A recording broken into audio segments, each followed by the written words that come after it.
Turcomenistão, país da Ásia Central que tem um PIB de 90 bilhões de dólares e é notoriamente conhecido por deter a quarta maior reserva de gás natural do mundo, pela cratera de Darvaza, além de ter uma das ditaduras mais repressivas de todo o planeta. Nesse contexto, após alcançar sua independência com o fim da União Soviética em 1991, a nação turcomena seguiu o mesmo destino de outras nações da Ásia Central, caindo em regimes autoritários dos ditadores Sapar Murat Niyazov e do seu sucessor Gurbanguly Berdimuhamedov, que parecem ter uma obsessão por estátuas de ouro e edifícios extravagantes, enquanto criam leis bizarras como banir a dublagem e criar um novo feriado nacional para homenagear a raça canina nativa da nação, o Alabai. A sua população de 6,5 milhões de habitantes sofre com uma intensa repressão, tanto que, segundo o ranking da Freedom House, o Turcomenistão é o terceiro país do mundo com menor número de direitos políticos e liberdades civis, à frente inclusive da autoritária Coreia do Norte, e atrás apenas de Sudão do Sul e Síria. E nesse vídeo, vamos entender como o Turcomenistão esconde a ditadura mais insana do mundo, e como a nação tem conseguido sustentar esse modelo por tanto tempo. Para isso, devemos retornar ao início da década de 90, pois foi uma década muito importante para trilhar os caminhos que levaram o Turcomenistão à situação em que se encontra atualmente. Naquela época, com o colapso econômico e político da União Soviética em 1991, o país conquistou sua independência após longos 60 anos em que esteve ligado ao regime soviético, marcando naquele momento o início de mudanças profundas que moldaram o desenvolvimento político, econômico e social do Turcomenistão nas próximas décadas. Um bom exemplo disso foi o choque econômico logo após a independência, algo que ocorreu em muitas das ex-repúblicas soviéticas, que transacionaram de uma economia socialista para uma economia capitalista de mercado. Nessa linha de pensamento, enquanto algumas ex-repúblicas soviéticas no Báltico, por exemplo, seguiram um modelo mais ocidental, buscando o mercado externo e abrindo espaço para a democracia nos primeiros anos após o colapso do bloco soviético, nas nações da Ásia Central a situação foi muito diferente, com praticamente todos os países da região caindo em regimes autoritários desde que se tornaram independentes da União Soviética. No caso do Turcomenistão, Sapar Murat Niyazov, ex-primeiro secretário do Partido Comunista do Turcomenistão durante a era soviética, foi alçado ao cargo de presidente do Soviete Supremo do Turcomenistão em 1990, e posteriormente, com a independência do país, se tornou o presidente como o único candidato nas eleições, se mantendo no poder até 2006, algo que foi garantido principalmente por uma série de manobras políticas que o fizeram perpetuar no cargo por tanto tempo, incluindo um mandato vitalício, centralização do poder em torno de si e o fato de seus decretos serem convertidos em leis, além de ter promovido um forte culto à sua própria personalidade, denominando-se inclusive como o pai fundador da nação. Essas questões citadas podem ser somadas em razão da imagem de Niyazov ter sido estampada em todo o país, seja em moedas, prédios, além de estátuas de ouro de si mesmo. Além disso, Niyazov renomeou os meses e dias da semana para referências pessoais de sua autobiografia, Hunama, tornando-a obrigatória nas escolas, universidades e organizações governamentais, além de manter uma forte obsessão pela cor branca, criando uma série de edifícios extravagantes de mármore branco pela capital Ashgabat. Além disso, Niyazov fechou todos os hospitais e bibliotecas fora da capital Ashgabat, obrigando pessoas a percorrer distâncias enormes se ficassem doentes, tendo em vista que o Turcomenistão tem o dobro do tamanho do estado de São Paulo. Outro ponto importante a respeito do regime de Niyazov foi o isolamento incondicional do Turcomenistão, conforme o seu governo lançava um forte controle e monitoramento das comunicações do país e da internet, controle de fronteiras, de entrada e saída de pessoas e serviços da nação, consolidando com isso um dos regimes mais autoritários da Ásia Central. No ponto de vista econômico, embora de forma lenta e desafiadora, a economia do Turcomenistão teve avanços significativos no início do século XXI, graças ao seu forte setor de commodities. Isso porque o país possui algumas das maiores fontes de recursos fósseis do mundo,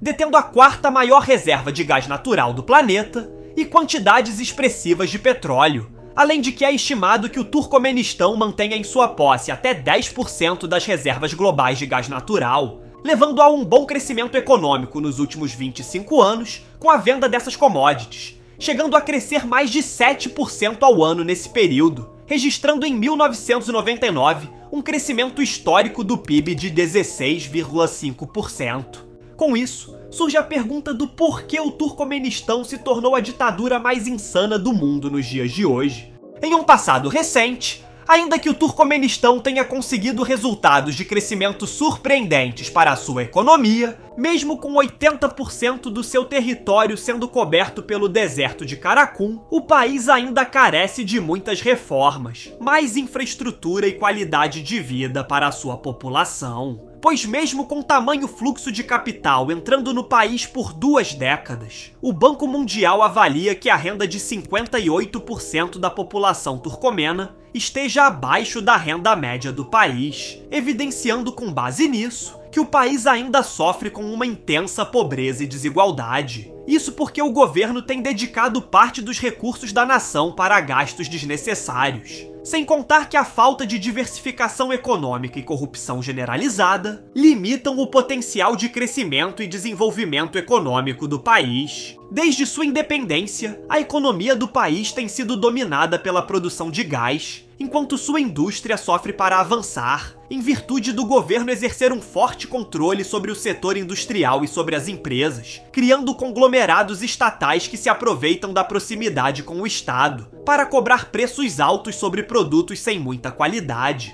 Esse problema é apenas um dos muitos experimentados no Turcomenistão, e o regime fechado do país, que em 2021 sofreu com problemas consideráveis em relação à estabilidade da sua moeda, o manat, o qual acabou perdendo 11 vezes o seu valor em abril de 2021, chegando a custar $40 no mercado negro. Embora o mercado negro seja considerado ilegal em boa parte do mundo, para um regime fechado como o turcomeno, analisar o comportamento da moeda no mercado negro é uma forma de avaliar o real valor do manat, já que o governo não consegue agir diretamente nesse tipo de mercado, pois em 2015 a moeda foi fixada pelo país em 3,5 manats por dólar e se manteve por um bom tempo nessa política, algo prejudicial para a nação, que passa a sustentar uma taxa de câmbio artificial e não mostra o real valor da moeda. Tal questão pode explicar a razão que leva o governo do Turcomenistão a subsidiar preços de alimentos em supermercados para manter o equilíbrio e a acessibilidade da população. No ponto de vista político, a manobra realizada pelo Turcomenistão para disfarçar o seu regime e conseguir vender o seu gás para outras nações tem sido o status de neutralidade do país e que foi inclusive reconhecido pela ONU há quase 30 anos, algo planejado pelo governo para colocar o país no jogo político regional e ser uma nação intermediadora de conflitos na região. Com isso, mesmo que a nação não consiga intermediar conflitos entre nações e grupos rivais na Ásia Central, ela tem sido bem sucedida em fugir da atenção de organizações multilaterais e de segurança, para dessa forma isolar o país e evitar choques políticos internacionais, conseguindo disfarçar o que acontece internamente para o mundo. No Turcomenistão, princípios defendidos por leis internacionais que preservam a integridade e liberdade humana e que são assegurados por diversas entidades internacionais são deixados de lado quando o governo passa a caçar opositores e censurar os veículos de acesso à informação, isolando a sua própria população do que acontece no mundo. E assim,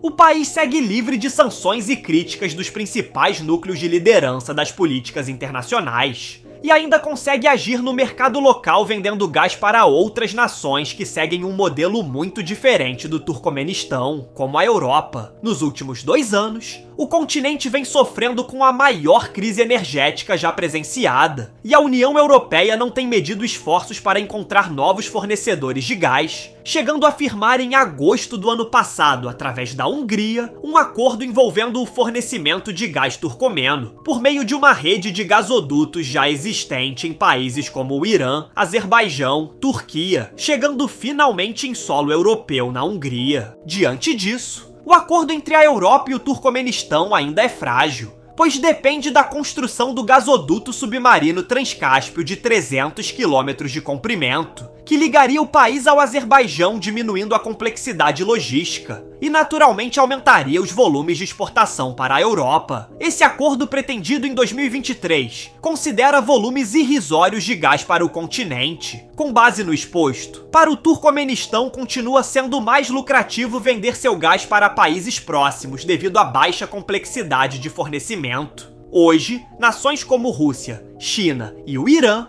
são os maiores compradores da produção de gás turcomeno, que gera mais de 80 bilhões de metros cúbicos de gás por ano, segundo dados de 2023. Nesse contexto, mesmo com tamanha produção, a extração de gás do Turcomenistão tem apresentado baixa eficiência, devido principalmente aos métodos de extração desse recurso, levando a constantes vazamentos de gás metano dos campos de extração do país, que no ano de 2022 superaram até mesmo o volume de emissões do Reino Unido. Com isso, o Turcomenistão se tornou o exemplo clássico de como governos excêntricos e altamente intervencionistas, mesmo com grandes riquezas disponíveis em solo, acabam minando a prosperidade da nação e impondo maiores dificuldades para o seu próprio povo. Tanto que mesmo com a morte de Niyazov, o seu sucessor Gurbanguly Berdimuhamedov manteve o regime autoritário e extravagante, banindo carros pretos, inaugurando uma estátua de 6 metros de um cachorro da raça Labai, listado como patrimônio nacional do país, além de uma estátua de si mesmo montado em um cavalo. Além disso, pavimentou o caminho para seu filho Serdar Berdimuhamedov se tornar presidente em 2022, com uma vitória englobando mais de 70% dos votos, e prometendo continuar a política externa do seu pai, indicando dessa forma a continuação do padrão de governo vivenciado no Turcomenistão desde o fim da União Soviética.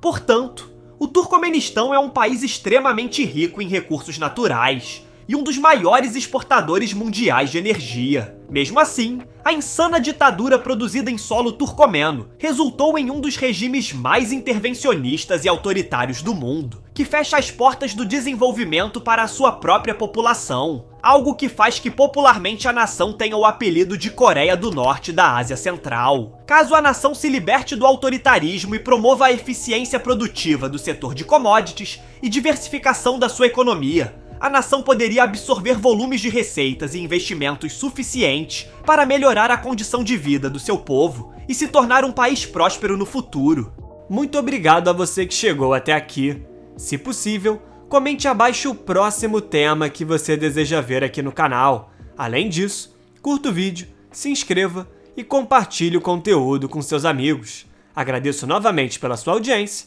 e até o próximo vídeo.